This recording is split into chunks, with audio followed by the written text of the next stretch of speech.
Ayo ikuti vlog kami saat review gua-gua cagar alam. Assalamualaikum warahmatullahi wabarakatuh. Saya di sini akan menjelaskan sedikit tentang asal-usul cagar alam Pangandaran. Kawasan cagar alam Pangandaran semula merupakan tempat peradangan penduduk. Tahun 1922, ketika Yaeken menjabat Residen Priangan mengusulkan wilayah tersebut dijadikan menjadi taman burung. Pada waktu itu dilepaskan seekor banteng, 3 ekor sapi betina, dan beberapa ekor rusa. Di dalam cagar alam Pangandaran terdapat beberapa goa. Goa yang pertama akan kita bahas adalah Goa Panggung. Gua ini merupakan tempat Mbah Jaga Lautan anak angkat dari Nyi Roro Kidul, dan ibunya menugaskan untuk menjaga lautan di daerah Jawa Barat pada khususnya, dan menjaga pantai Nusantara. Mbah Jaga Lautan mempunyai istri 7 orang dan hidupnya selalu bertengkar satu sama lainnya. Pada suatu hari, istri yang ke-7 tidak sempat ditengok karena pergi memancing dan mendapat ikan tempel pada pancingannya.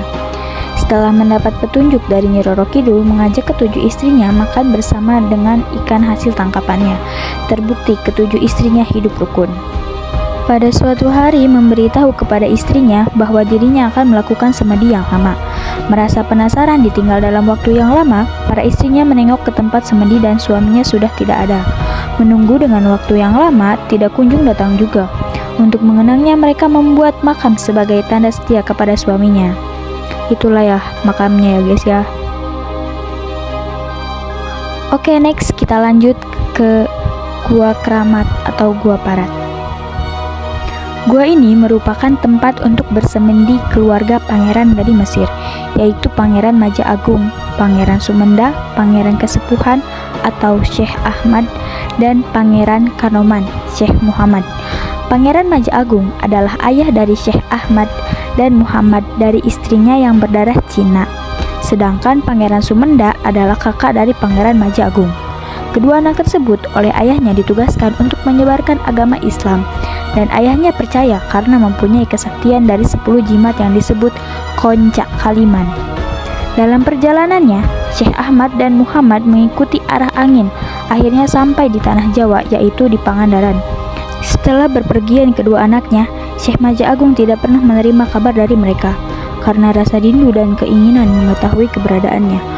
Kemudian meminta bantuan Pangeran Raja Sumenda untuk mencarinya. Atas petunjuk yang maha kuasa, dapat ditemukan kedua keponakan.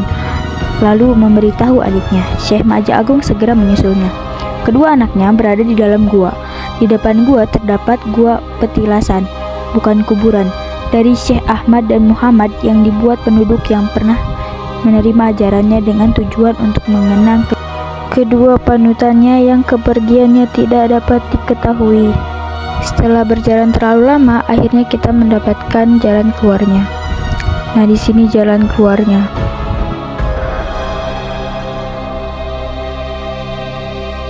Setelah itu kita akan masuk ke gua yang terakhir, yaitu Gua Jepang. Informasi Gua Jepang menurut masyarakat yang beredar adalah dulunya Perang Pasifik atau Perang Asia Timur Raya terjadi pada tanggal 8 Desember 1941. Diawali serangan mendadak Angkatan Udara dari Nippon, Jepang, ke pelabuhan Angkatan Laut Amerika Serikat di Pearl Harbor, Hawaii. Pada tanggal 18 Maret 1942, bala tentara dari Nippon menduduki seluruh Pulau Jawa dan Madura.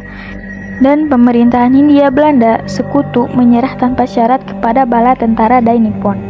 Penyerahan daerah jajahan dilakukan di Kalijati, Subang oleh Letnan Jenderal H. Terporten atas nama seluruh angkatan perang Sekutu di Indonesia kepada Letnan Jenderal Imamura Hitoshi atas nama Kemaharajaan Jepang. Gua Jepang di kawasan ini dibuat selama periode Perang Dunia Kedua 1941 sampai 1945 dengan menggunakan kerja paksa selama 1 tahun. Gua ini memiliki keunikan tersendiri, dibuat di bawah bukit kapur dengan ditinding batu karang dengan pintu gua terbentuk persegi 4. Pada bagian akhir gua terdapat tangga yang berakhir dengan jabang kecil sebagai tempat patuk beden. Cukup sekian dari video kami. Wassalamualaikum warahmatullahi wabarakatuh.